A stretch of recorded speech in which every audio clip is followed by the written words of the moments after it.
వైద్యం చేస్తూ ఆయన జన్మను సార్థకం చేసుకుంటూ ఈవేళ ఇక్కడ ఈ ప్రైజు ఈ యొక్క సత్కారం పొందడానికి వచ్చినటువంటి శ్రీ రామారావు గారికి, అలాగే ఎందరో మహానుభావులు ఉన్నారు. మొత్తం మీరందరికీ నమస్కారం సార్లు.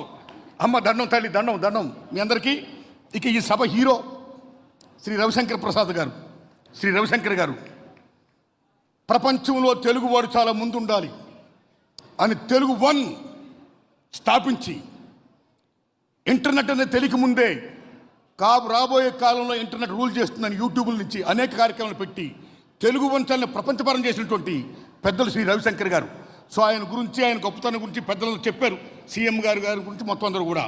నేను ఆయన గురించి చెప్పేది ముఖ్యంగా ఏంటంటే, the best human being is the best communicated Marx. ఎవడిలో అయితే మాననీయ కోణం ఉంటుందో వాడే మనిషి, వాడే గొప్పోడు, ఆడే గొప్పోడు. మరి ఎవరన్నా కావచ్చు, ఎనీబడి ఎల్స్. మాననీయ కోణం ఉండాలి. అలాంటి మాననీయ కోణాన్ని ఆ తెలుగు వన్ ఛానల్లో ఏమైతుందో తన అకాడమీ ద్వారా పేద విద్యార్థులకు అమోఘన బోధ చేస్తున్నాడు ఆయన. దానికి ఆయన సెల్యూట్.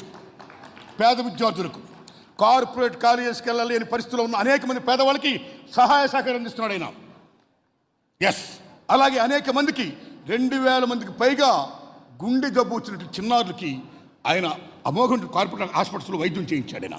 ఎంతోమంది మేలు చేస్తున్నాడు ఆయన. హెల్త్ సెంటర్ పెట్టి నిజంగా సెల్యూట్ దానికి. అలాగే ఆయన చేస్తున్న అనేక కార్యక్రమాలు ఏవైతే ఉన్నాయో ఈ మాననీయ కోణతున్న కార్యక్రమాలతో పాటు ఈ తెలుగు వన్ ఛానల్ అనే దాని ద్వారా ప్రపంచపరంగా తెలుగు భాష గొప్పతనాన్ని, ఔన్నత్యాన్ని చాటి చెప్తున్నాడు ఆయన. ఎన్టీ రామారావు గారు ప్రపంచానికి నేను తెలుగువాడిని, తెలుగు జాతి ఖ్యాతిని ప్రపంచపరంగా నలుమూలలా చాటి చెప్పిన మహానీయుడు ఎన్టీఆర్.